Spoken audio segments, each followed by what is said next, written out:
Hello friends, আজকে খুব একটা জরুরি দরকারি জিনিস দেখাবো, যেটি অনেক সময় কাজে লেগে থাকে। তো এটি আমরা দুর্ব্যবহারের জন্য কখনো ব্যবহার করব না। আজকে দেখাবো আপনাদের পিডিএফটি কিভাবে এডিট করবেন। তো সিম্পলি আপনাদের ক্রোম ব্রাউজারটি ওপেন করে ওখানে টাইপ করুন sejda.com।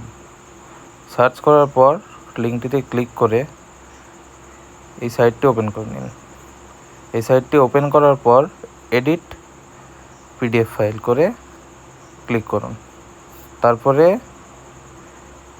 এডিট পিডিএফ ফাইলে টাচ করে আপনাদের ফাইলটি খুলে যাবে। ফাইলটি খুলে আপনাদের যে পিডিএফটি এডিট করার থাকবে সেটা বেছে নিয়ে আপলোড করুন। আপলোড হয়ে গেলে ঠিক এমন আসবে, আপনাদের পিডিএফটি শো হবে। তো পিডিএফটি শো হয়ে বলে আপনাদের যে জায়গাটা বা যেগুলো এডিট করার থাকবে সেটার উপর আপনি দুবার ক্লিক করুন। দুবার ক্লিক করার পর দেখবেন লেখাটি এডিট করা যাচ্ছে। সেখানে আপনাদের ইচ্ছা মতো যেটা এডিট করার থাকবে বা নতুন কিছু টাইপ করার থাকবে সেগুলো খুব সহজে আপনারা এডিট করে নিতে পারবেন। তো সিম্পলি আমি এখানে এডিট করে নিলাম। এডিট করার পর কিচ্ছু না, সিম্পল দুটো স্টেপ। কোনো খারাপ ব্যবহারের জন্য এটিকে আপনি এডিট করবেন না। খুব দরকারি প্রয়োজনীয় জিনিসের জন্য আপনি এটিকে ব্যবহার করুন।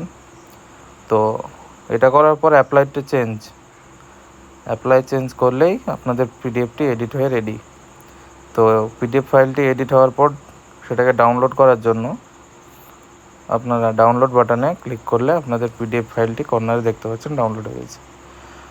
এই দেখুন, শো হয়ে গেছে আপনাদের edited PDF file. Thank you.